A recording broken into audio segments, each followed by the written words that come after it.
Ya, ya rekan-rekan sekalian, kita akan masuk kepada pembahasan pengantar Injil Markus. Ada dua hal yang ingin saya bagikan. Yang pertama tentang siapa Markus yang menulis Injil ini, dan yang kedua apa inti utama dari Injil Markus. Saya akan mulai membagikan layar saya. Nah, rekan-rekan sekalian, kita akan hari ini mempelajari tentang Injil Markus. Nah, sebelumnya saya mau mengajak kita untuk lebih dahulu membayangkan hal seperti ini. Saya nggak tahu apakah teman-teman sekalian, rekan-rekan sekalian pernah tahu yang namanya film Saving Private Ryan. Jadi film ini mengisahkan tentang upaya untuk tentara-tentara sekutu ini menyelamatkan salah satu prajurit ataupun rekan mereka yang namanya Ryan. Nah, kalau mungkin rekan-rekan pernah nonton film ini, maka mungkin salah satu tokoh yang akan diingat adalah tokoh yang ini nih, yang namanya Upham.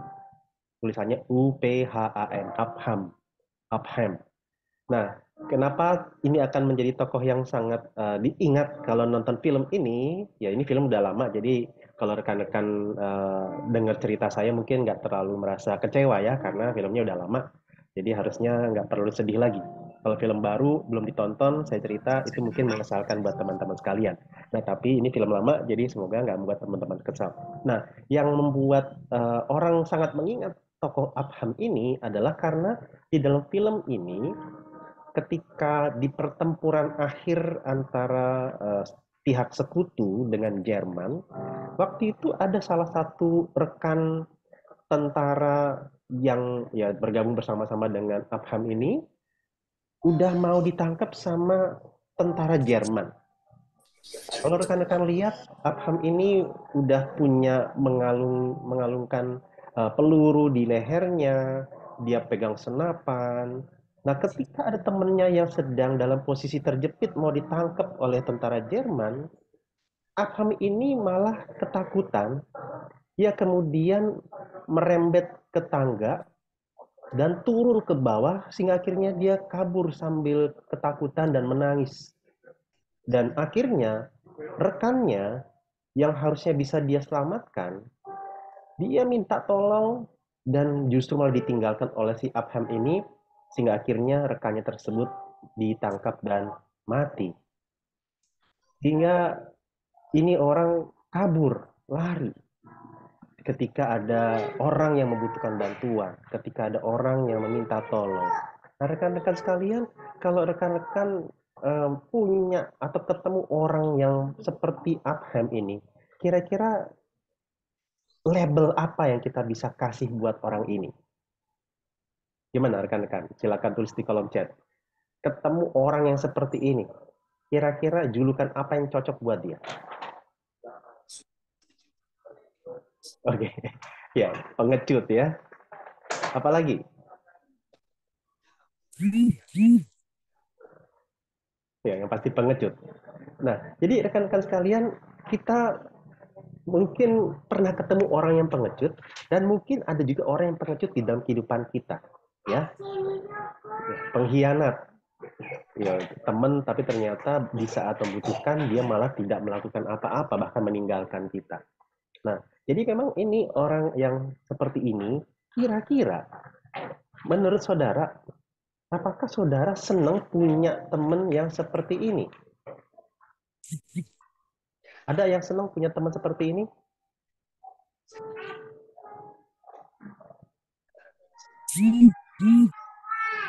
Ada yang mau punya teman seperti ini?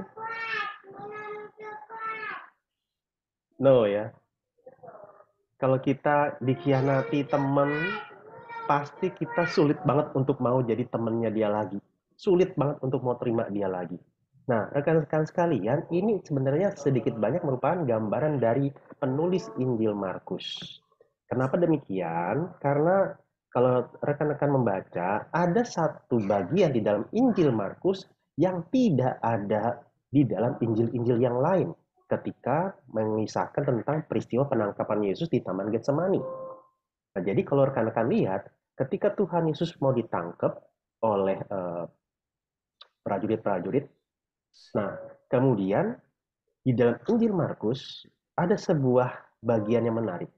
Di dalam Markus 14 ayat 50 sampai 52 dikatakan lalu semua murid itu meninggalkan dia dan melarikan diri ketika Tuhan Yesus ditangkap ya. Nah, ada seorang muda yang pada waktu itu hanya memakai sehelai kain lenan untuk menutup badannya mengikuti dia. Mereka hendak menangkapnya, tetapi ia melepaskan kainnya dan lari dengan telanjang. Nah, jadi rekan-rekan, ayat ini, peristiwa ini tidak ada di dalam Injil-Injil yang lain. Matius, Lukas, apalagi Yohanes. Hanya ada di Injil Markus. Artinya apa? Artinya, jangan-jangan inilah orang yang menulis Injil Markus. Jadi, sang penulis Injil Markus menyusupkan kisah tentang dirinya justru di dalam kisah yang seperti ini. Karena begitu ketakutan melihat Yesus ditangkap, dia kabur dan lucunya dia kabur dengan telanjang. Saking takutnya mungkin ya, sampai-sampai dia lepas bajunya. Jadi orang ini kabur ketika melihat ada masalah. Meskipun memang situasi waktu itu sangat mengerikan, sangat menakutkan. Tetapi kita mau coba lihat seperti apakah Yohanes Markus ini. Nah, jadi dalam kisah Rasul 12 ayat 12 sampai 14 ada sepotong introduksi ataupun pengenalan tentang Markus. Jadi kalau rekan-rekan lihat di dalam ayat yang ke-12 dan setelah berpikir sebentar pergilah ia yang disini yaitu Petrus ke rumah Maria, ibu Yohanes yang disebut juga Markus. Jadi Markus itu sebenarnya nama aslinya adalah Yohanes, punya ibu namanya Maria. Jadi Maria itu bisa dikatakan nama pasaran pada waktu itu. Nah, dikatakan di situ banyak orang berkumpul dan berdoa. Jadi rekan-rekan, kita bisa melihat bahwa rumah Markus ternyata cukup besar sehingga menjadi semacam base camp bagi orang-orang Kristen pada waktu itu untuk bersekutu, berkumpul, dan berdoa. Jadi kita boleh dapat petunjuk bahwa ternyata Markus jangan-jangan berasal dari keluarga yang cukup mapan, dari latar belakang ekonomi yang menengah ke atas. Nah, mungkin inilah salah satu hal yang membentuk Markus menjadi orang yang seperti tadi. Dan kita lihat lagi, dia punya reputasi masa lalu yang mirip juga ketika dia sudah melewati peristiwa ketika dia telanjang saat Tuhan Yesus ditangkap. Nah, di dalam kisah Rasul 12 ayat 25, dikisahkan bagaimana ada seorang Kristen bernama Barnabas, dia bersama dengan Saulus atau yang kita kenal sebagai Paulus, dikatakan mereka membawa Yohanes yang disebut juga Markus. Jadi awalnya Barnabas dan Paulus ketika memberitakan Injil kemana-mana, mau mengajak dan memang sudah mengajak Markus sehingga Markus bergabung di dalam tim pelayanan mereka. Nah, tetapi ternyata di dalam pasal 13 ayat 13 dikatakan, lalu Paulus dan kawan-kawannya meninggalkan Pafos dan berlayar ke Perga di Pamfilia, tetapi Yohanes di sini maksudnya Yohanes Markus, meninggalkan mereka lalu kembali ke Yerusalem. Nah, jadi ternyata kita lihat bagaimana Yohanes Markus ini karena satu dan lain hal akhirnya kabur, tidak lagi bergabung di dalam tim pelayanan itu. Nah, sehingga kemudian di dalam bagian berikutnya saat Barnabas ingin membawa kembali Yohanes yang disebut Markus, Petrus nggak setuju. Sehingga dikatakan tidak baik membawa serta orang yang telah meninggalkan mereka di Pamfilia dan tidak mau turut bekerja bersama-sama dengan mereka. Nah, kita nggak tahu apa yang membuat Markus tidak mau turut bekerja bersama-sama dengan Paulus dan Barnabas sehingga balik ke Yerusalem. Kita nggak tahu. Apakah karena dia mungkin cukup merasa nyaman di dalam kehidupan kesehariannya sehingga ketika ada tantangan dan kesulitan sedikit dia kabur. Tetapi memang peristiwa dia kabur ini bukan menjadi pertama. Karena tadi di dalam Injil Markus sudah ditunjukkan bagaimana dia pun kabur ketika Tuhan Yesus ditangkap. Dan akhirnya gara-gara peristiwa ini di ayat 39 hal itu menimbulkan perselisihan yang tajam sehingga mereka berpisah. Mereka di sini itu Paulus dan Barnabas. Dan Barnabas membawa Markus juga sertanya berlayar ke Siprus. Jadi akibat Markus mau dimasukkan kembali ke dalam tim pelayanan Paulus dan Barnabas, akhirnya tim pelayanan ini malah pecah. ada perselisihan yang sangat tajam. Jadi bukan hanya perbedaan pendapat, tapi ada perbedaan pendapat sampai ada perdebatan yang sengit sehingga akhirnya mereka memilih ya udah kita perpisah aja. Nah, jadi saudara bisa dibayangkan gara-gara Markus, Paulus dan Barnabas harus berpisah. Ini satu kisah yang bisa dikatakan cukup menyedihkan. Dan mungkin kita bisa bilang kalau kita ngelihat Markus mungkin kita lama-lama jadi kesel sama dia orang. Nyebelin banget ya. Udah mau diajakin gara-gara dia akhirnya dua hamba Tuhan ini bertikai dan pisah di dalam pelayanan. Nah, tetapi rekan-rekan sekalian yang menarik, seiring berjalannya waktu, Alkitab kemudian mencatat apa yang terjadi selanjutnya dalam hidup Markus. Dalam Kolose 4 ayat 10, Rasul Paulus mengirimkan surat kepada gereja Kolose, dan di dalam pasal 4 ayat 10, Rasul Paulus mengatakan, salam kepada kamu dari Aristarkus, temanku sepenjara, dan dari Markus, kemenakan atau lebih tepatnya keponakan Barnabas. Tentang dia kamu telah menerima pesan. Terimalah dia apabila dia datang kepadamu. Nah, Filemon 1 ayat 24 adalah surat yang ditulis oleh Rasul Paulus yang kemungkinan besar ditulis pada waktu yang tidak jauh berbeda dengan surat Kolose. Dan di sini Paulus menyebut juga nama Markus, di mana Markus dianggap oleh Paulus sebagai teman-teman sekerjanya Paulus. Salah satu dari teman-teman sekerjanya Paulus. Nah, ini hal yang menarik. Dari awalnya Paulus nggak suka dengan keberadaan Markus yang dianggap ini bakal membahayakan tim pelayanan Paulus. Tiba-tiba di dalam Kolose 4 dikatakan terima dia. Jadi seolah-olah Paulus malah memberikan letter of recommendation, seperti sedang merekomendasi supaya gereja Kolose menerima Markus. Dan bahkan Filemon, di dalam surat Filemon dikatakan Markus ini salah satu teman sekerjanya Paulus. Kok bisa demikian? Nah, yang lebih menarik lagi adalah dalam 2 Timotius 4 ayat 11, surat terakhir Rasul Paulus sebelum dia nanti dihukum mati, di ayat 11 dikatakan, hanya Lukas yang tinggal dengan aku, jemputlah Markus dan bawalah ia kemari, karena pelayanannya penting bagiku. Dari awalnya Paulus merasa Markus ini jangan ikut pelayanan bersama dengan Paulus. Tiba-tiba sebelum Paulus meninggal, Paulus pengen ketemu Markus. Dan dikatakan pelayanan Markus itu sangat penting bagi Paulus. Bukan hanya bagi orang-orang tertentu, bukan hanya bagi orang Kristen tertentu, bukan hanya bagi gereja tertentu, tetapi bahkan bagi Paulus secara pribadi. Luar biasa. Ada perubahan yang sedemikian drastis yang kita lihat. Dari orang yang awalnya sering kabur, tahu-tahu menjadi orang yang sedemikian dipakai Tuhan melayani, bahkan sebelum Paulus mati, dia ingin mendapatkan penguatan dari Tuhan melalui Markus. Nah, jadi saudara, dalam bagian ini kita bisa lihat bagaimana perjalanan Markus sebagai seorang penulis Injil ternyata sangat unik.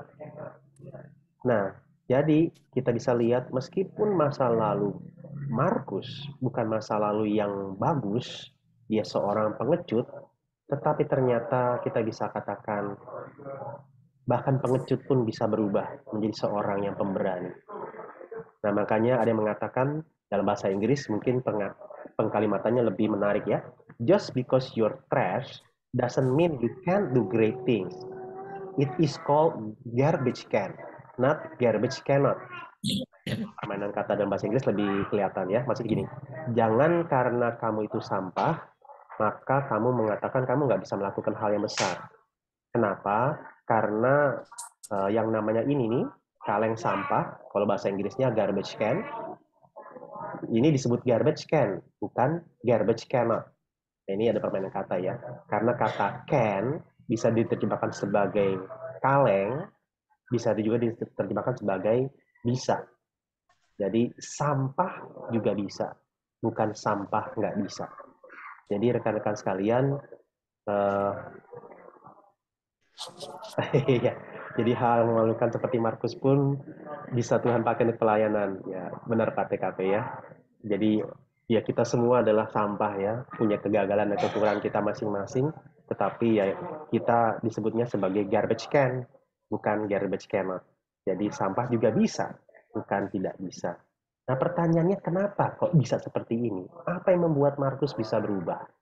Nah, kita lihat ya.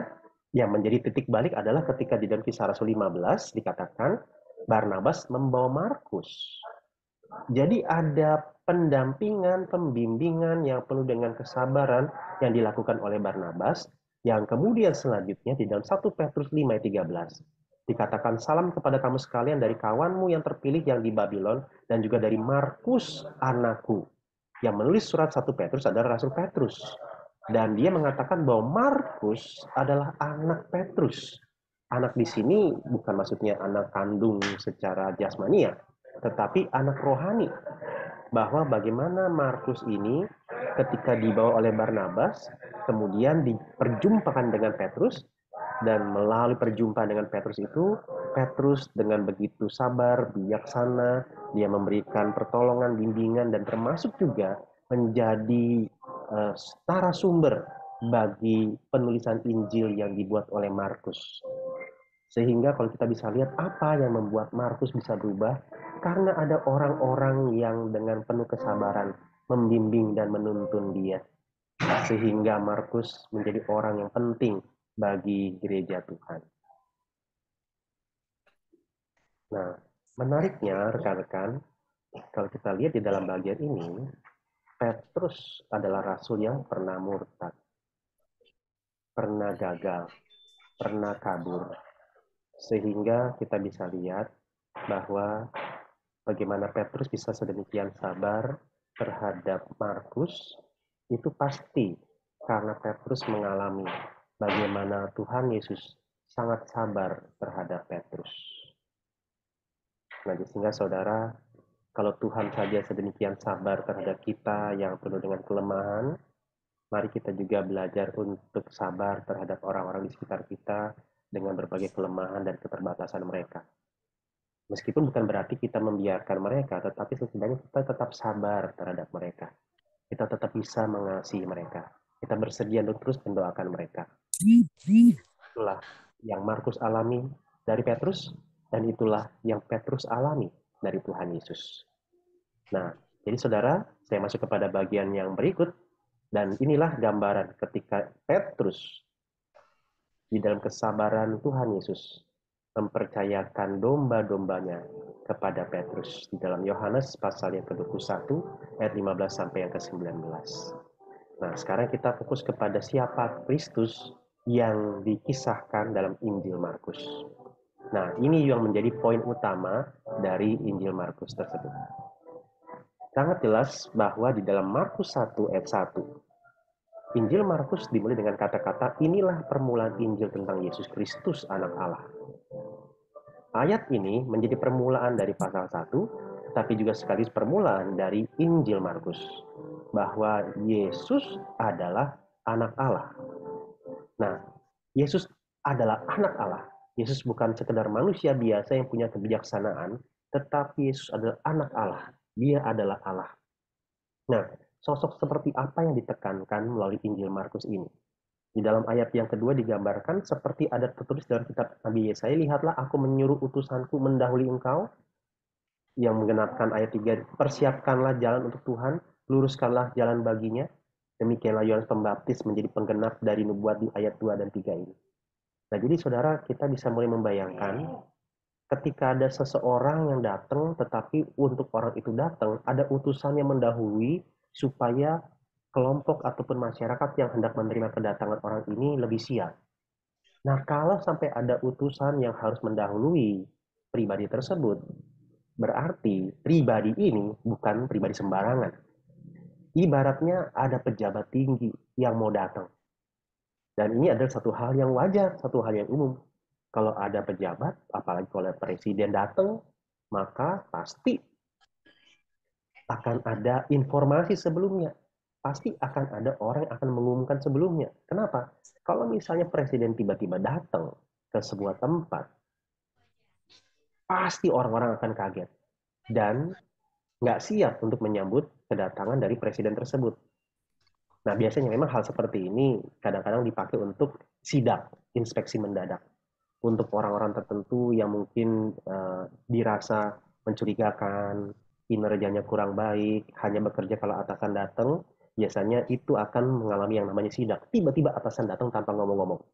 Tetapi biasanya kalau tidak ada tujuan seperti itu, maka sang pejabat tinggi ataupun presiden pasti akan kirim utusan dulu kepada tempat di mana dia akan datang supaya orang-orang yang ada di sana bisa siap menyambut kedatangan sang presiden. Nah, jadi saudara, kita bisa lihat apa yang menjadi penekanan Markus ketika dia mengatakan tentang Yesus yang adalah anak Allah. Penekanannya adalah bahwa Yesus adalah raja segala raja. Dia bukan manusia biasa. Dia Allah yang ada penguasa atas alam semesta ini. Dia yang jadi raja atas segala raja. Dia juga yang sewajarnya menjadi raja yang memerintah atas hidup kita. Nah, tetapi menariknya, Injil Markus kira-kira bisa dibagi menjadi dua bagian besar. Ayat 1 atau pasal 1 ayat 16 sampai pasal 8 ayat 26 mengisahkan tentang Yesus pribadi yang penuh dengan kuasa, penuh dengan mujizat dan otoritas. Tetapi mulai ayat 27 pasal 8 sampai pasal 16 ayat 8 justru menekankan tentang Yesus yang menderita dan mati. Raja yang masuk di dalam penderitaan dan kematian. Jadi melalui Injil ini ada dua gambaran besar yang mau disampaikan. Yesus pribadi yang penuh dengan kuasa dan otoritas, tetapi juga yang bersedia menderita dan mati bagi orang-orang yang dia pimpin, bagi tanda kutip rakyat dari pemerintahan dia. Nah, penekanan tentang Yesus adalah anak Allah, kita bisa lihat menjadi bagian awal dan juga bagian akhir dari Injil Markus. Di bagian awal dikatakan, inilah permulaan Injil tentang Yesus Kristus, anak Allah. Di bagian akhir ketika Tuhan Yesus disalib. Inilah yang menarik. Ketika di pasal 15 ayat 39, waktu kepala pasukan yang berdiri berhadapan dengan dia melihat matinya demikian, berkatalah ia, sungguh orang ini adalah anak Allah. Banyak orang mungkin berpikir bahwa yang namanya anak Allah atau Allah berarti nggak mungkin mati. Kebal terhadap senjata. Tapi ternyata di dalam bagian ini ketika Yesus mati, ketika orang-orang berasumsi atau mungkin menganggap, wah Yesus kalah, Yesus ini nggak ada apa-apanya, Yesus bukan Allah. Justru kepala pasukan ini malah mendapatkan hikmat, mendapatkan pencerahan, malah dia sadar. Orang seperti ini matinya dengan cara demikian, ini adalah anak Allah. Sungguh artinya benar-benar dia adalah anak Allah. Nah, jadi rekan-rekan sekalian, kita bisa lihat di sini bahwa melalui apa yang Yohanes Markus sampaikan di dalam Injilnya, dia mau menekankan tentang Yesus sebagai anak Allah yang penuh kuasa, tetapi bersedia menderita dan mati bagi umatnya. Nah, bagian ini juga lah yang membuat kita perlu menerapkannya. Penerapan buat kita apa? Penerapannya adalah di dalam Markus 8 ayat 34. Lalu Yesus memanggil orang banyak dan murid-muridnya dan berkata kepada mereka, setiap orang yang mau mengikut aku, ia harus menyangkal dirinya, memikul salibnya dan mengikut aku.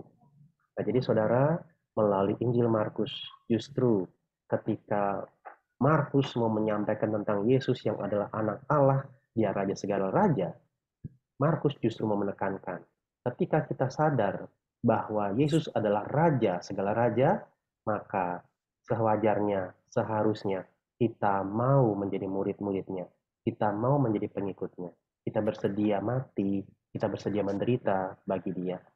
Memang tidak setiap kita berada dalam situasi di mana kita akan diperhadapkan dengan kematian. Misalnya keluar dari rumah, tiba-tiba ada yang taruh celurit di perut kita atau pisau di leher kita dan bilang, mau jadi orang Kristen, saya gorok kamu. Nah, mungkin kita nggak pernah dalam situasi seperti itu. Tetapi prinsipnya sama. Kita mungkin tidak pernah berhadapan dengan kondisi kita harus mati bagi Kristus di dalam kondisi-kondisi yang sangat menakutkan seperti tadi. Tetapi kita diajak untuk mau hidup bagi Kristus yang telah mati buat kita. Nah, teman-teman sekalian, biarlah bagian ini menyemangati kita.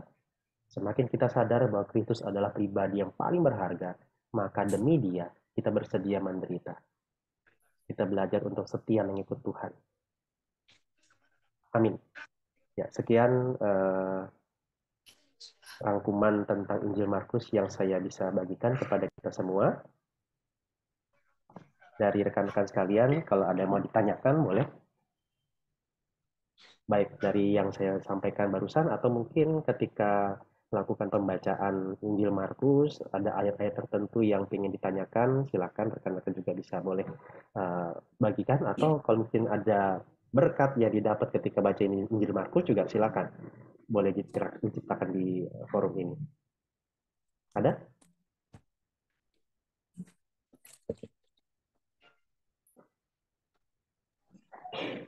Ayo teman-teman, siapa yang mau bertanya, langsung aja dibuka mute-nya.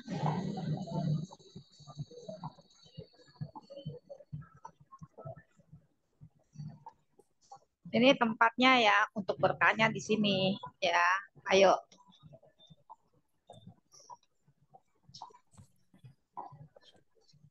Silakan teman-teman.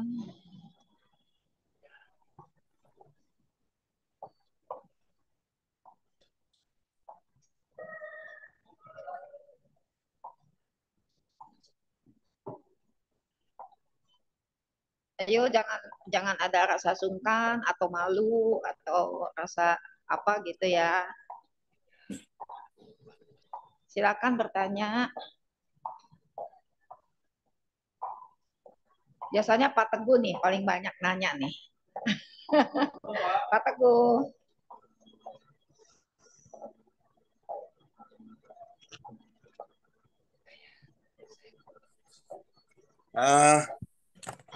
Baik Bu, Ya. atas waktu yang diberikan. Silakan Pak. Selamat malam Pak Abraham. Kami ingin menanyakan tentang ini di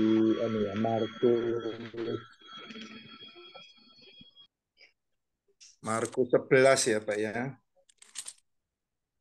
Dengan subjudul Tuhan Yesus mengutuk pohon ara. Yang ingin saya tanyakan, ini kok Pak ya, waktu itu keesokan harinya sesudah mereka meninggalkan Betania, Yesus merasa lapar. Dari jauh ia melihat pohon ara yang sudah berdaun, ia mendekatinya untuk melihat kalau-kalau ia menemukan sesuatu pada pohon itu. Namun pada waktu tiba di situ, ia tidak menemukan apa-apa selain daunnya, sebab memang bukan musim buah ara. Katanya kepada pohon itu, "Jangan lagi seorang pun makan buahmu selama-lamanya." Muridnya pun mendengarnya. Jadi kok yang ingin saya tanyakan, kenapa ya Pak ya kok beliau ini kok sampai memberi kutukan kepada pohon ara, dan mohon dijelaskan juga pohon ara itu kira-kira kalau di Indonesia itu seperti apa? Demikian Pak. Terima kasih. Ya, terima kasih Pak Teguh untuk pertanyaannya. Ya, memang ini bagian yang tidak mudah untuk dipahami, dan bahkan ada yang sampai mengatakan Tuhan Yesus ini tidak cinta lingkungan ya, melihat pohon ara dikutuk sampai nggak bisa berbuah sampai kering. Kok kayaknya tega ya, pohon ara nggak salah apa-apa, tapi terus dikutuk jadi nggak bisa bertumbuh lagi. Nah, memang dalam kisah ini sebenarnya waktu dikatakan tentang pohon ara, memang pohon ara ini kalau di Indonesia mungkin jarang ya, tapi pohon ini pohon yang sebenarnya tidak terlalu tinggi, cuma batangnya itu cukup kuat, cukup tebal gitu. Nah, itu yang pertama. Nah, kalau di dalam kisah ini, pohon tersebut memang dikatakan belum masuk dalam musimnya untuk berbuah, tetapi waktu dikatakan tidak mendapat apa-apa selain daun-daun saja, ini maksudnya dalam artian setidaknya harusnya sudah ada kuncup dan sudah ada apa istilahnya ya, pentil-pentilnya lah, buah-buah kecilnya harusnya sudah ada pada waktu itu. Jadi meskipun belum musimnya dalam artian buah yang lebatnya sudah banyak atau pohon ini sudah berbuah lebat, meskipun pohon itu belum berbuah lebat, setidaknya sudah ada bakal-bakal buah yang bermunculan. Seharusnya seperti itu. Nah, cuma karena belum ada, padahal sudah seharusnya mulai ada, akhirnya dikutuk. Nah, hanya memang saudara ataupun ya Pak Teguh juga, ini bukan sekedar tentang Tuhan Yesus yang marah gara-gara tidak dapat buah ketika dia lagi lapar melihat pohon ara tersebut. Karena kalau nanti kita lihat, itu kan terjadi di dalam ayat 12 sampai yang kemudian ayat yang ke-14. Nah, menariknya, kita lihat lagi di ayat yang ke-19, kemudian ayat 20, pagi-pagi ketika Yesus dan murid-muridnya lewat, mereka melihat pohon ara tadi sudah kering sampai ke akar-akarnya.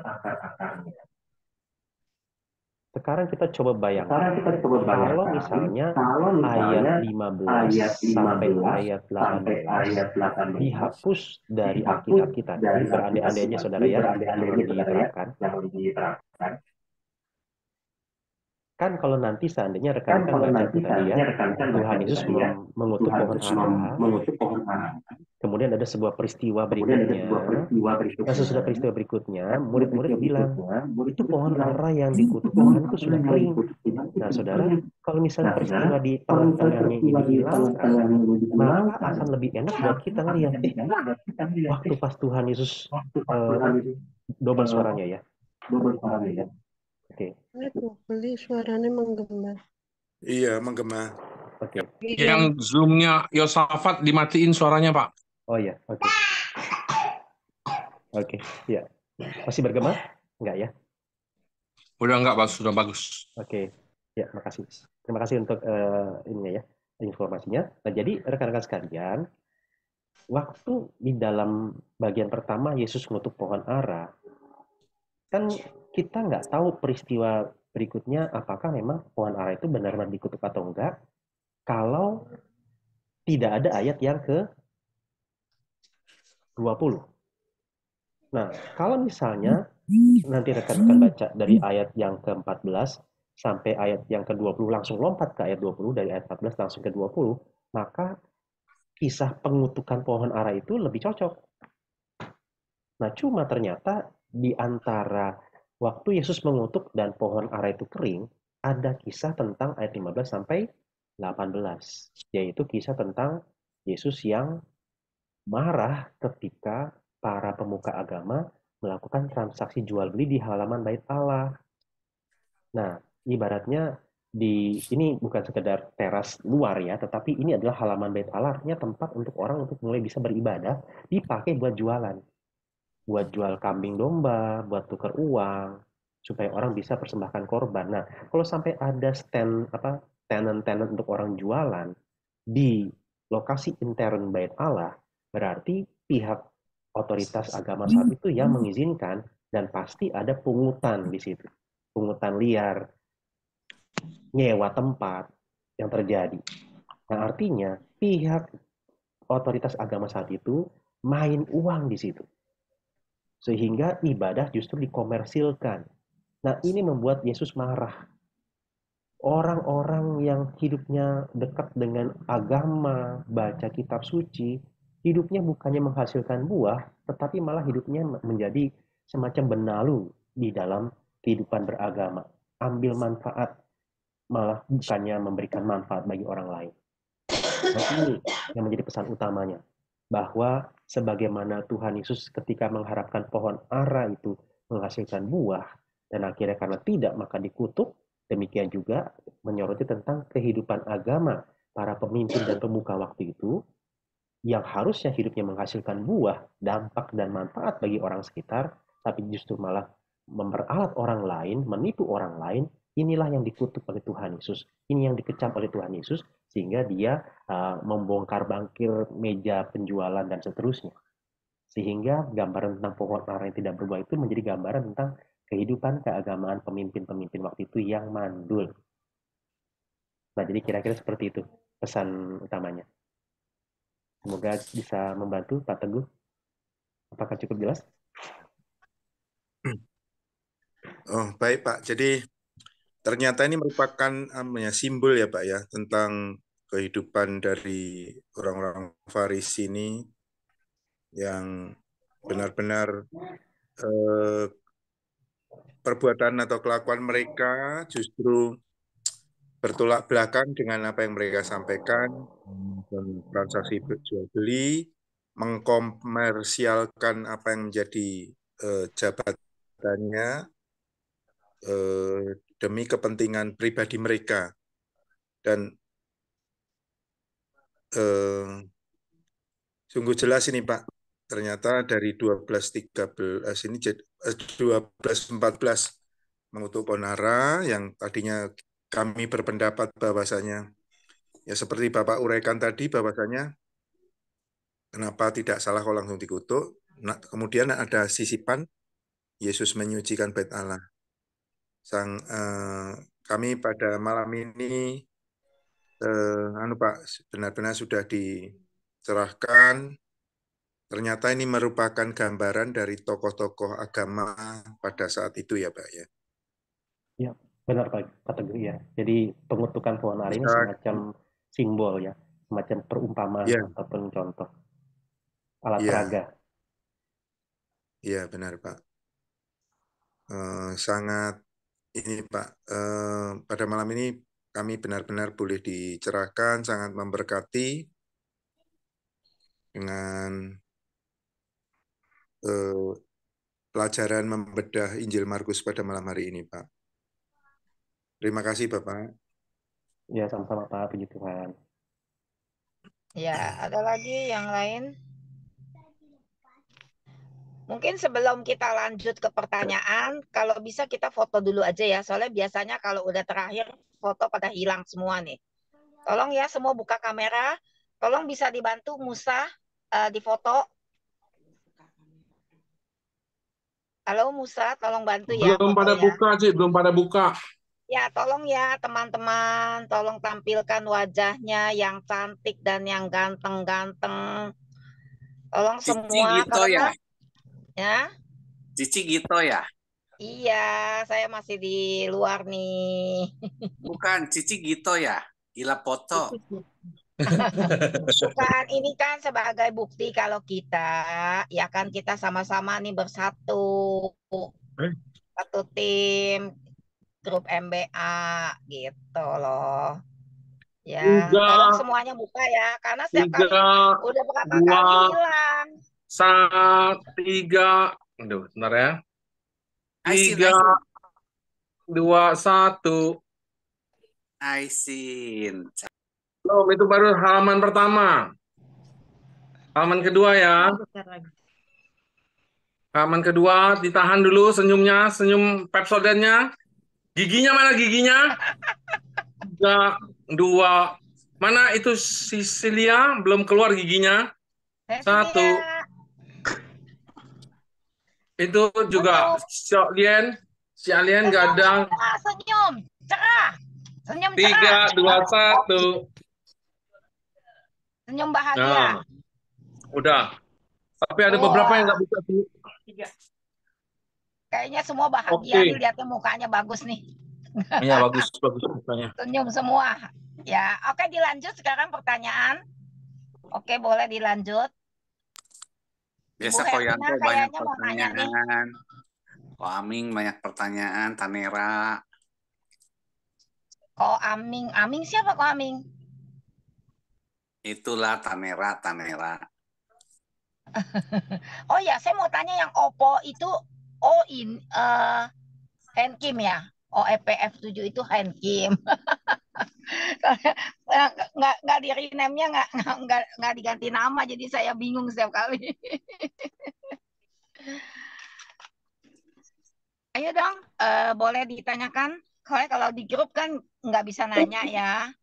Kalau di sini nih tempatnya, wadahnya, kita bertanya. Ayo Edi biasa banyak pertanyaan nih Edi. Kali ini udah jelas semua Cikibeng. Mantap. Tuh Edi mau tanya tuh. Oh Edi ya. Oh, saya mau nanya, itu apa? Yesus kan di pasal 5 kan Yesus mengusir roh jahat dari orang Gerasa. Itu dia intinya yang terakhir, maksudnya pada waktu pasal 5 ayat 18, pada waktu Yesus naik ke dalam perahu, orang yang tadinya kerasukan itu meminta supaya ia diperkenankan menyertai dia. Yesus tidak memperkenankannya, tetapi ia berkata kepada orang itu, pulanglah ke rumahmu kepada orang-orang sekampungmu dan beritahukanlah kepada mereka segala sesuatu yang telah diperbuat oleh Tuhan atasmu dan bagaimana ia telah mengasihi engkau. Terus yang berikutnya, yang Yesus membangkitkan anak Yairus dan menyembuhkan seorang perempuan yang sakit pendarahan, itu di di ayat yang ke-43, dengan sangat ia berpesan dengan mereka supaya jangan seorang pun mengetahui hal itu, lalu ia menyuruh mereka memberi anak itu makan. Itu Yesus maksudnya boleh memberitakan apa gimana ya? Maksudnya jadi yang mengusir jahat itu tolong diberitakan kepada yang lain, sedangkan yang membangkitkan anak Yairus ini malah jangan diceritain gitu loh. Kayak yang di pasal, ada beberapa pasal juga yang di pasal 7 ayat 31 Yesus menyembuhkan seorang tuli. Terus di ayat yang terakhirnya, di ayat 36 Yesus berpesan kepada orang-orang yang ada di situ supaya jangan menceritakannya kepada siapapun juga. Itu gimana ya sebenarnya? Maksudnya kadang-kadang Yesus boleh memberitakan tentang mukjizatnya yang dilakukan, terus kadang-kadang juga nggak boleh. Itu aja sih pertanyaan saya sih. Oke. Makasih Edi untuk pertanyaannya. Pengamatannya sangat sangat tajam sekali ya. Oke, iya, memang jadi kita agak bingung ya, kok ini di satu sisi yang di Gerasa Yesus bilang ayo harus ceritain. Kalau di dalam kisah-kisah yang lain justru kok jangan dikasih tahu, jangan diceritain ya. Nah, memang yang kita perlu lihat adalah begini. eh, Kalau di dalam bagian ini kita mesti lihat situasi dan kondisinya bahwa di Gerasa ini kalau teman-teman sempat ingat tentang kisahnya, itu kan nanti roh jahatnya, legion, itu dipindah ke babi-babi, sekitar 2000 ekor babi yang ada di salah satu tebing yang ada di sana. Nah, jadi kalau sampai ada babi sampai 2000 ekor, berarti itu kan dipelihara. Nah, orang Yahudi itu kan haram ya terhadap babi, nggak mau makan babi. Nah, jadi yang menjadi pertanyaan, kok bisa sampai ada ribuan babi di situ? Berarti dipelihara. Nah, kalau sampai ada yang pelihara sampai 2000 ekor, berarti di sana bukan daerah orang Yahudi. Nah, itu yang pertama. Jadi, karena di Gerasa ini orang-orang yang tinggal di sana bukan orang-orang Yahudi, maka konsep mereka tentang Mesias itu, tentang orang yang diurapi Allah untuk menyelamatkan itu tidak seperti yang orang-orang Gerasa itu mengerti. Maksudnya gini, orang Yahudi punya konsep tentang Mesias, ya mungkin kita masih ingat ya ketika kita bahas Injil Matius, itu tentang sosok yang penuh dengan kekuatan, kemenangan, kejayaan. Nah, untuk orang-orang Gerasa, mereka tidak terlalu punya pemahaman tentang Mesias itu. Sehingga kalau diceritakan tentang Yesus yang penuh kuasa, itu tidak menjadi penghalang untuk Yesus bisa menuju ke kayu salib. Gitu. Karena konsep tentang Mesias yang penuh kemenangan itu mereka sendiri nggak terlalu punya. Karena itu bukan daerah orang Yahudi. Sehingga justru si orang yang sudah disembuhkan ini diminta Tuhan untuk menceritakan tentang juru selamat yang telah mengasihani dia. Gitu. Mereka butuh itu karena mereka nggak tahu tentang keselamatan yang dibawa oleh Sang Mesias ini. Nah, untuk yang di beberapa ayat yang tadi Edi sempat kutip, bagaimana Tuhan melarang, itu karena pada masa itu, di masa awal-awal pelayanan Yesus, kalau orang hanya melihat Yesus sebagai sosok yang penuh dengan kuasa dan mujizat, itu akan membuat mereka tidak melihat Yesus sebagai Mesias yang harus mati dan bangkit demi keselamatan umat manusia. Sehingga istilahnya ada semacam rahasia, istilah teologisnya ya, rahasia mesianik. Jadi masih ada rahasia yang belum diungkapkan terlebih dahulu. Makanya tadi Edi sempat lihat juga, cuma mungkin nggak dibahas. Di dalam ayat 31 Markus 8 dikatakan, kemudian mulailah Yesus mengajarkan kepada mereka bahwa anak manusia harus menanggung banyak penderitaan, ditolak oleh tua-tua, imam-imam kepala, lalu dibunuh dan bangkit sesudah 3 hari. Nah, jadi ketika dikatakan kemudian mulailah Yesus mengajarkan kepada mereka, nah jadi di sini menjadi semacam titik baliknya. Karena sebelum-sebelumnya Markus mengisahkan tentang Yesus yang penuh dengan kuasa, kemuliaan, kekuatan, dan mujizat. Nah, ada bagian yang kedua yang harus orang tahu tentang Yesus, yaitu Ia harus menderita dan mati dan bangkit. Nah, ketika di pasal-pasal awal, bagian kedua tadi tidak diceritakan. Sehingga makanya identitas Yesus sebagai Mesias itu dirahasiakan terlebih dahulu. Begitu di dalam ayat tadi dikatakan, kemudian mulailah Yesus mengajar mereka tentang Yesus yang harus menderita dan seterusnya. Nah, baru disitulah pemahaman tentang Mesias yang lebih utuh disampaikan, sehingga nggak terlalu menjadi rahasia lagi buat orang-orang dan murid-murid pada waktu itu.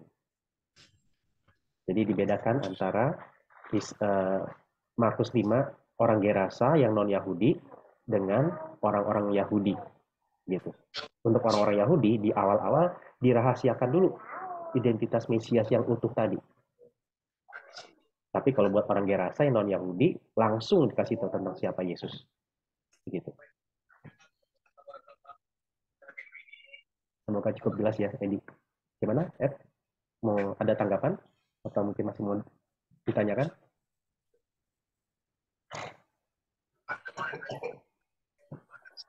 Oh, oke.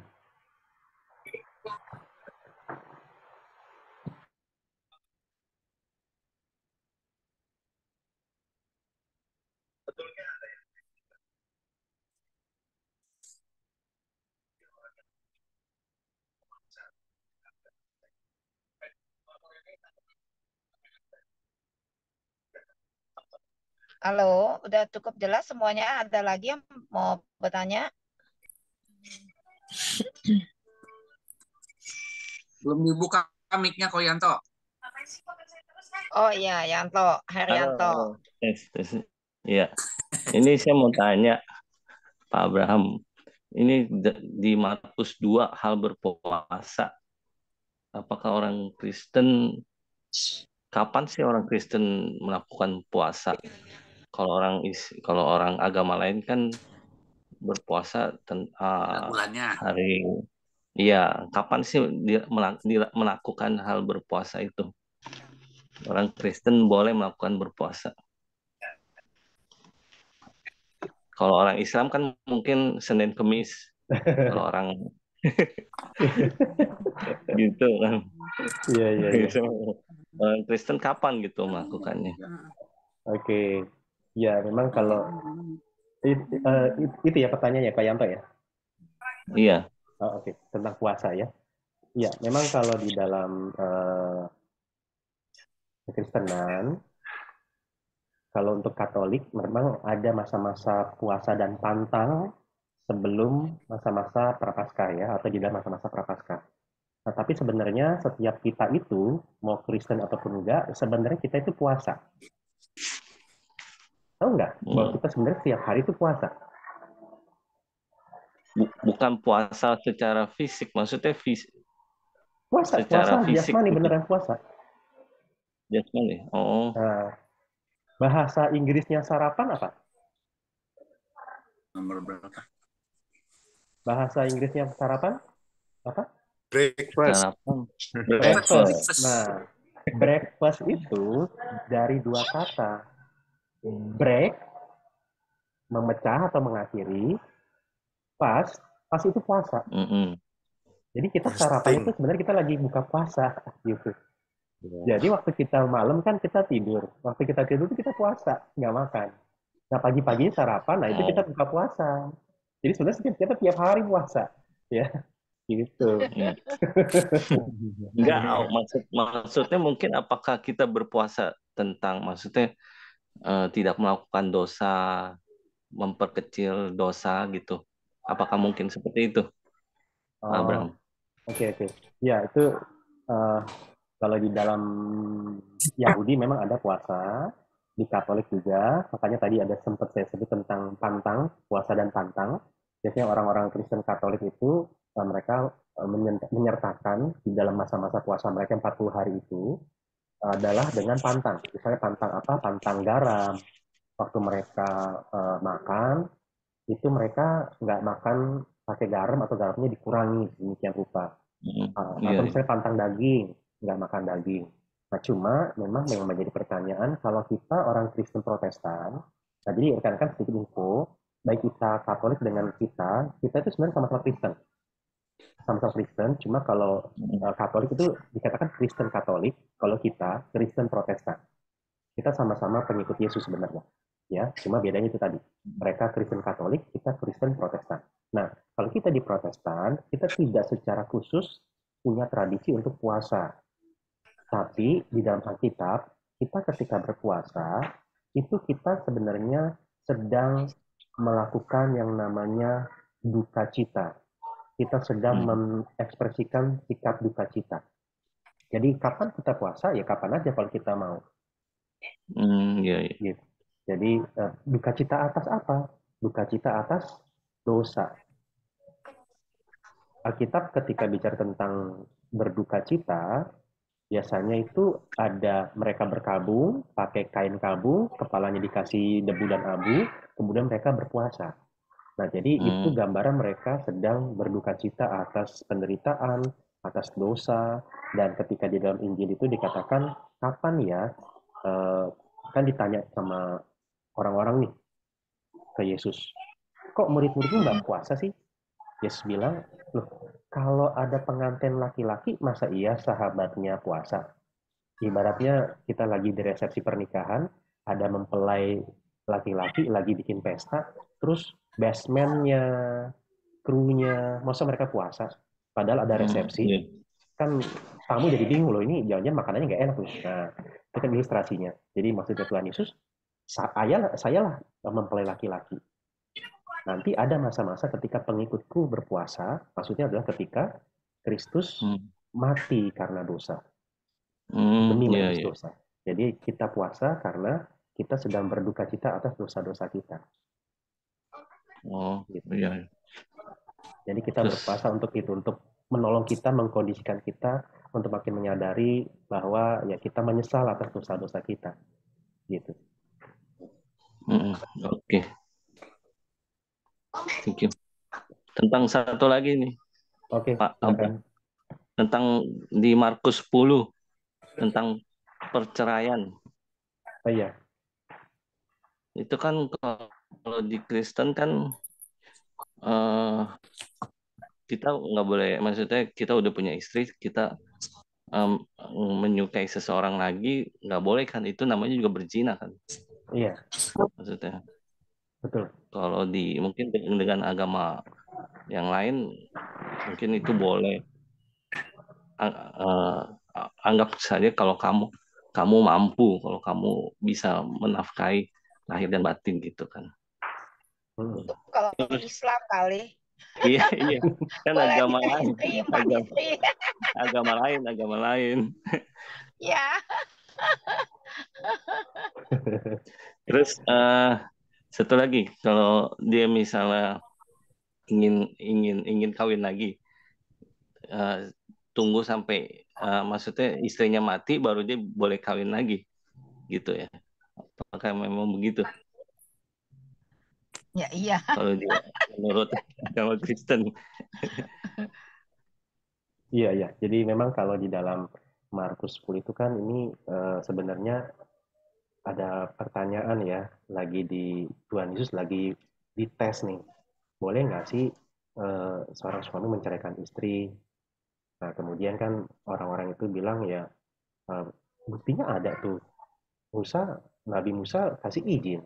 Nah, justru di dalam bagian ini Tuhan Yesus bilang, kalau Nabi Musa mengizinkan perceraian pada waktu itu lebih kepada untuk mengatur. Kalau tidak diatur, maka bisa kacau. Dalam artian begini, pada waktu itu, pada zaman Alkitab, budaya yang terjadi di sekitarnya yang mempengaruhi orang-orang pada waktu itu juga adalah budaya istilahnya patriarkal. Patriarkal maksudnya garis bapak ataupun dominan dari laki-laki. Sehingga banyak pada zaman itu, budaya waktu itu banyak yang intinya laki-laki itu bisa semena-mena atas perempuan. Jadi kalau si laki-laki udah punya istri, nggak suka lagi, ya udah ditinggalin, diceraikan, cari yang baru. Nah, itu juga akhirnya masuk kepada orang-orang Israel. Mereka akhirnya punya, kalau kayak gitu, sorry, itu namanya perzinahan nggak kalau di kayak gitu? Nah, makanya. Jadi justru di dalam Markus 10 ini mau dibilang, ketika ada yang seperti itu disebut sebagai perzinahan. Jadi Alkitab seperti sedang mengatur, daripada tidak diatur, mendingan dibatasi, diatur supaya nggak akhirnya kacau, suami-suami dikit-dikit cerai, dikit-dikit nikah, dikit-dikit cerai, dikit-dikit nikah. Gitu. Jadi makanya penekanannya adalah apa yang sudah dipersatukan oleh Allah tidak boleh diceraikan oleh manusia. Nah, jadi kalau tadi Koyanto sempat bilang boleh nikah lagi kalau pasangan sudah mati, ya bisa dibilang boleh juga. Karena ya itu kan berarti sudah dipisahkan oleh Allah ya, oleh kematian. Gitu.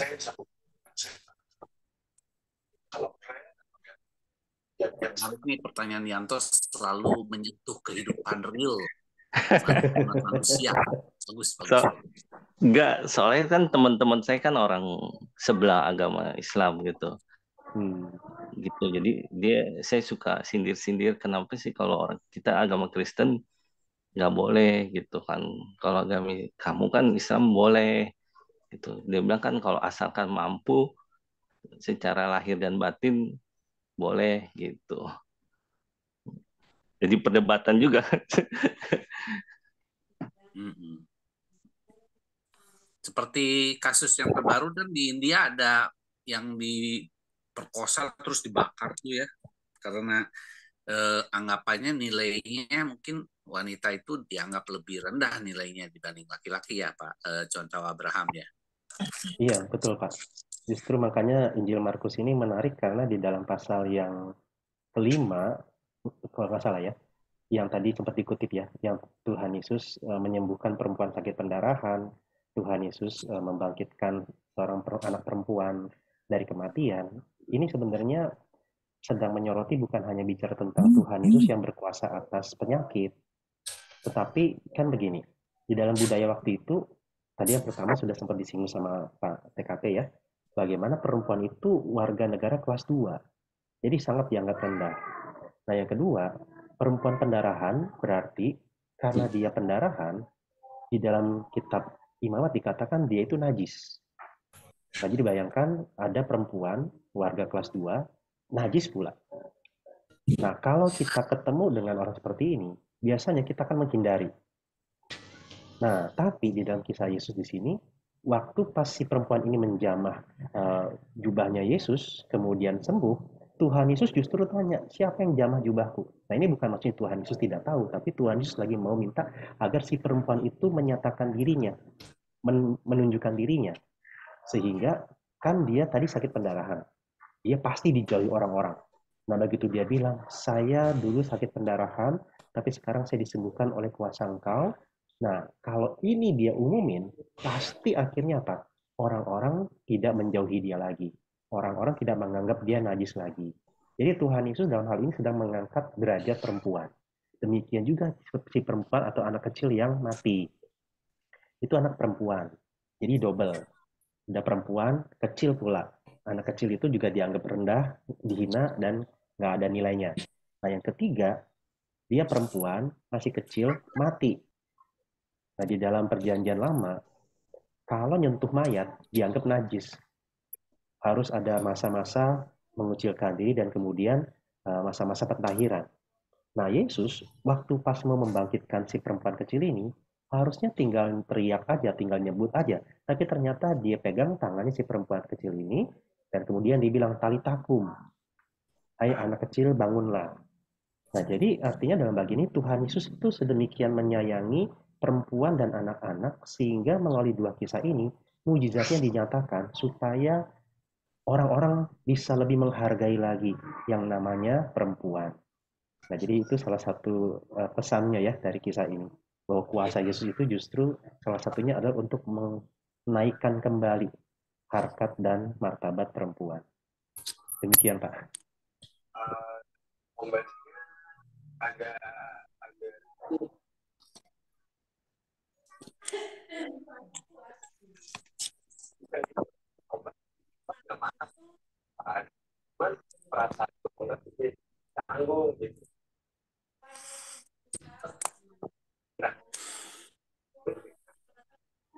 Gimana rekan-rekan, apakah cukup jelas? Nah, jadi justru salah satu penerapannya adalah ya kita ketika misalnya punya anak, itu ketika anaknya perempuan ya kita tetap bersyukur ya. Kita nggak melihat bahwa ya cowok lebih membanggakan ketimbang cewek gitu. Itu salah satu aplikasi praktisnya. Saya ada pertanyaan, Laus Abraham. Ya, silakan Pak. Jadi kalau di masyarakat, sebagian masyarakat kita itu kan masih ada yang beranggapan bahwa anak laki-laki itu lebih bernilai dibanding dengan anak perempuan ya, seperti itu gitu. Nah, itu memang tidak merefleksikan keseluruhan masyarakat kita ya. Jadi antara lain pengakuan dari orang-orang itu seolah-olah seperti jasanya R.A. Kartini lah, jasanya Raden Dewi Sartika untuk di daerah Jawa Barat seperti itu ya, Laus Abraham ya.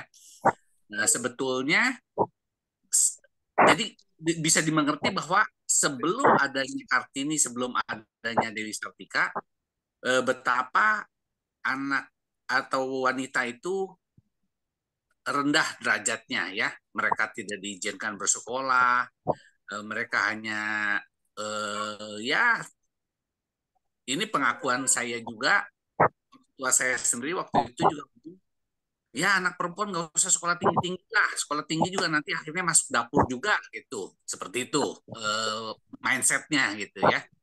Mungkin boleh dijelaskan sedikit ini keberhasilan dari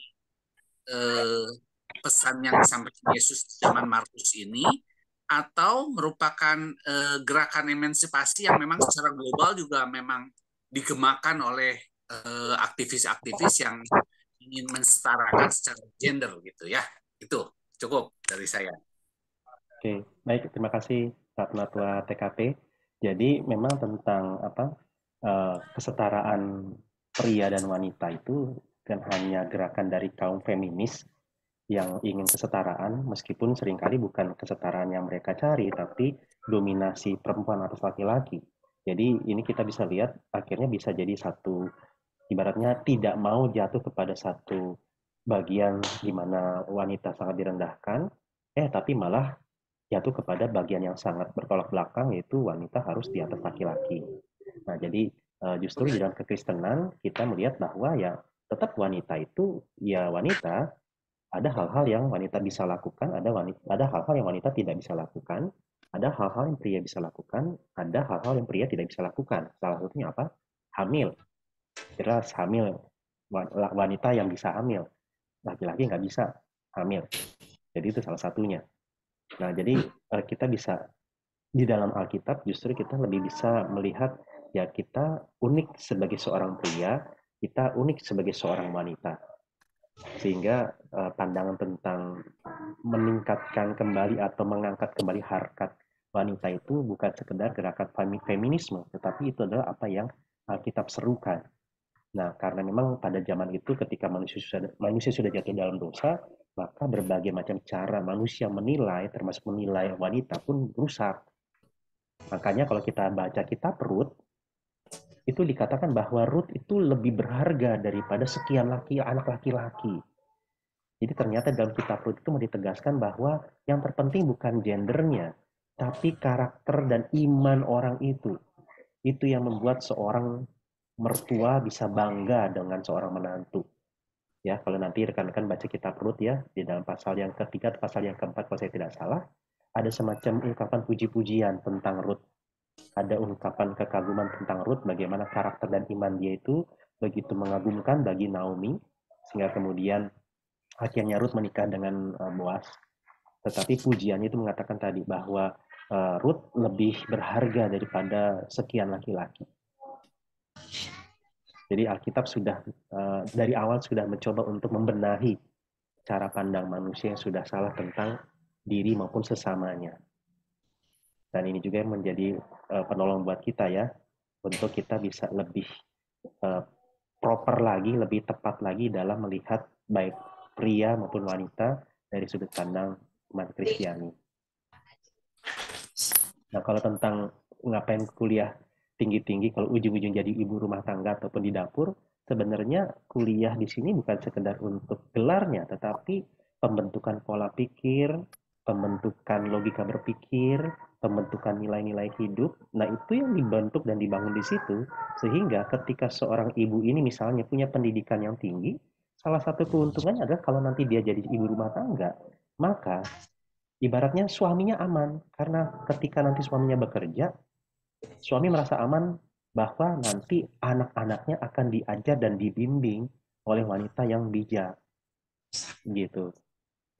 Sehingga ya memang orang tua ketika mendidik anaknya perempuan untuk kuliah tinggi-tinggi, bukan sekedar tentang pendidikan dan gelarnya, tetapi pembentukannya nantinya dia dapat, itu akan berguna buat keluarga dan rumah tangganya ke depan. Iya, Setuju. gitu Pak. Iya. Ya, thank you. Sama-sama. Ya, yang lain. Satu lagi, Sir. Oh ya, silakan Pak Yanto. Di Markus 15. Markus Yesus di hadapan Pilatus. Iya. Mungkin pertanyaan yang agak konyol ya. Apakah Pilatus masuk surga? Karena dia kan sebenarnya dia membela Yesus, tapi dia nggak percaya kali ya. Apakah dia memang bahwa Yesus adalah juru selamat? Ya, thank you Pak Yanto. Dari kalimat terakhir itu yang menjadi intinya ya. Kita nggak mendapatkan petunjuk bahwa Pilatus ini mempercayai Yesus sebagai Tuhan dan Juru Selamat. Kita nggak dapat petunjuk itu, nggak ada petunjuk itu. Gitu. Cuma memang dalam kisah-kisah ini ditunjukkan bagaimana Pilatus itu membela Tuhan Yesus. Pilatus tidak menemukan kesalahan pada Yesus. Cuma memang saat itu ibaratnya begini. Ketakutan dia terhadap kehilangan posisi lebih besar ketimbang keberanian dia untuk menyatakan kebenaran. Hingga akhirnya dia ya udah, dosanya kamu yang tanggung sendiri, itulah kira-kira dia bilang kepada orang-orang Yahudi waktu itu. Tapi kita nggak tahu. Apakah maksudnya dia kan mencuci tangan sebelum dia ini dosanya yang kamu tanggung sendiri. Jadi dia bukan dia dong yang menanggung dosanya Tuhan Yesus. Itu kayaknya simbol secara sosial aja sih, Ko Yanto. Betul. Kalau mengenai dosa itu kan semua wewenang Tuhan sih. Iya.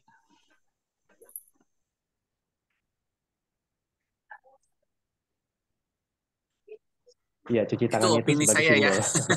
Ya. Iya, simbol secara sosial. Dia nggak tanggung jawab lagi atas keputusan hukuman terhadap Yesusnya, gitu. Tapi sebenarnya dia juga punya kesalahan ya. Dia lebih memilih posisi daripada kebenaran. Betul. Oke. Thank you. Oke kali ya, udah cukup kali ya, sudah jam 8, udah hampir setengah 9 ya. Tanya satu. Masih belum pulang ya, mau nanya satu. Belum. Oh, Edi mau tanya ya. Oke, silakan. Ya. Ini yang Markus 9 ayat yang 38, Sir. Yang sabnya seorang yang bukan murid Yesus mengusir setan. Ya. Intinya sih situ Yesus kan membela dia ya. Iya, betul. Dia kuasanya dari mana ya?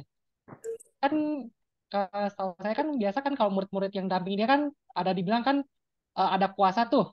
Yesus maksudnya memberikan kuasa kepada murid-muridnya. Tapi ini nggak ada. Ini dia bukan murid Tuhan Yesus tapi dia berkuasa untuk mengusir setan nih. Itu aja sih. Oke. Thank you, Edi. Ini jeli sekali ya Edi baca Alkitabnya ya. Oke, ya jadi memang ini menarik ya. Kok bisa ada orang yang bukan pengikut Yesus mengusir setan? Nah, cuma kalau kita perhatikan di situ, maksudnya begini. pengikut Yesus sebenarnya banyak, tetapi ada sebagian yang memang ikut dalam grupnya Yesus yang mengikuti Yesus kemanapun dia pergi. Nah, si orang ini, dia juga pengikut Yesus, tapi ibaratnya beda kelompok aja. Nah, kemudian kalau kita perhatikan ayat-ayatnya kan dibilang dia mengusir setan demi nama Yesus juga. Jadi artinya dia pengikut Yesus dan punya iman terhadap kuasa Yesus. Nah, cuman bedanya ibaratnya beda kelompok aja. Kalau yang sedang mengkritisi adalah orang yang kelompok yang memang dekat banget dengan Yesusnya. Kalau yang sedang mengusir setan itu memang dia pengikut Yesus juga, cuma beda kelompok. Nah, jadi makanya Tuhan Yesus bilang ya jangan dilarang. Kalau dia tidak melawan kita, ya dia di pihak kita. Karena iman dia dan keyakinan dia terhadap kuasa Yesus yang bisa mengatasi dan mengalahkan kuasa jahat. Gitu. Nah, makanya ini juga kalau penerapannya ketika kita berinteraksi dengan orang-orang Kristen dari denominasi gereja yang lain, maka kita pun mungkin perlu lebih terbuka juga ya untuk tidak karena beda gereja, beda denominasi, ya kita tetap perlu bersahabat juga dengan mereka karena ya sama-sama anak Tuhan juga. Hanya memang beda denominasi gereja saja. Gitu. Ini salah satu penerapannya ya.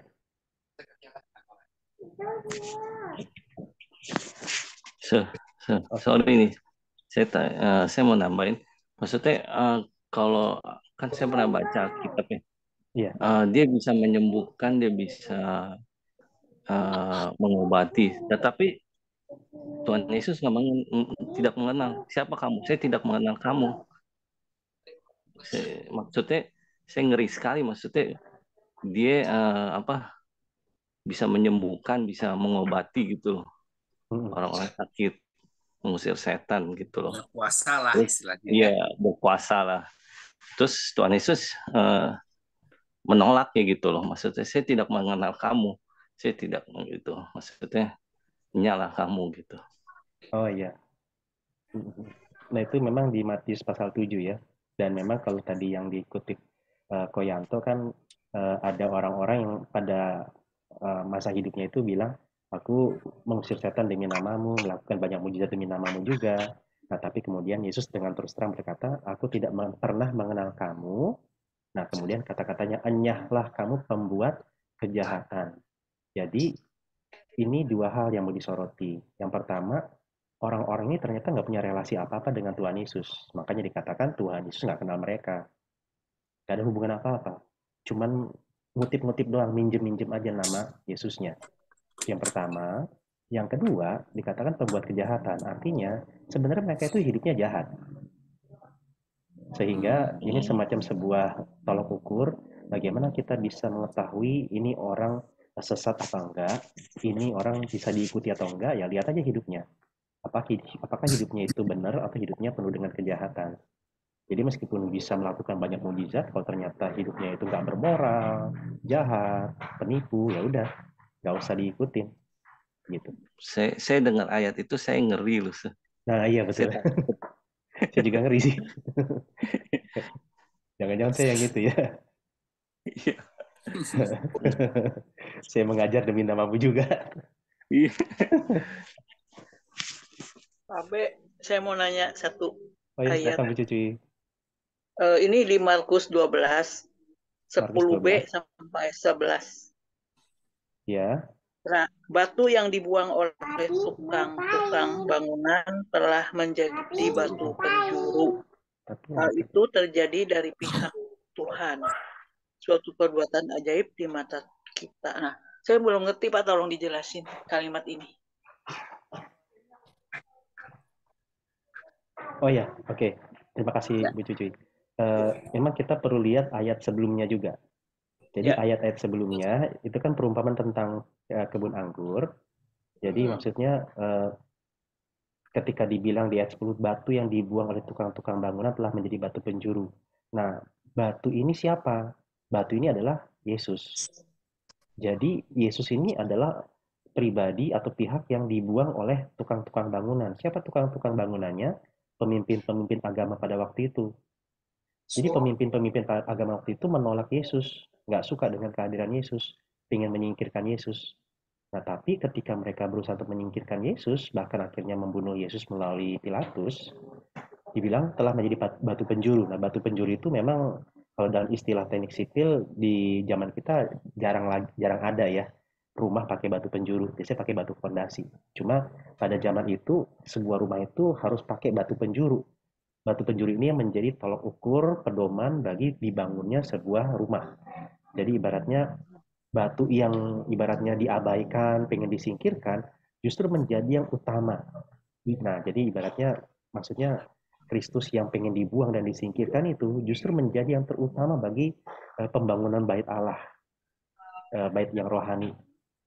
Gitu. Jadi maksudnya menjadi justru batu ini sebenarnya jadi berkat buat banyak orang. Tapi orang-orang Farisi, pemimpin agama malah membuang dia. Gitu. Jadi menyoroti tentang kecerobohan mereka, ya, sesuatu yang berharga malah mereka buang begitu. Makasih Pak Be. Ya, sama-sama Bu Cici. Ya.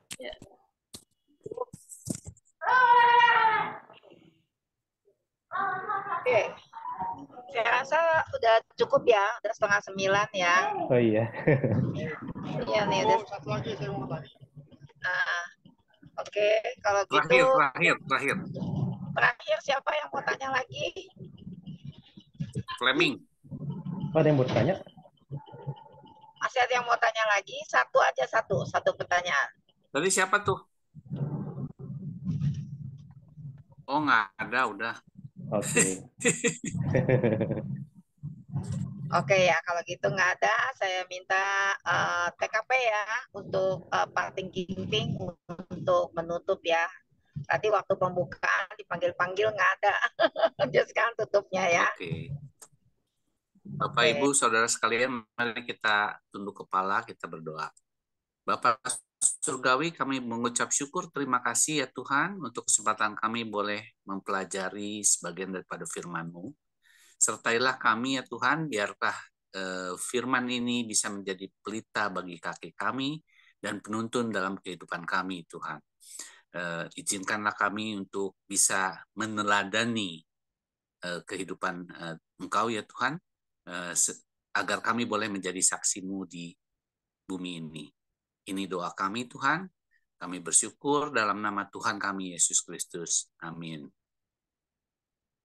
Ya, semuanya terima kasih, terutama penginjil Abraham yang sudah membantu kita ya. Terima kasih. Menjelaskan sama-sama, dengan bagus sekali. Oke, semuanya terima kasih. Kita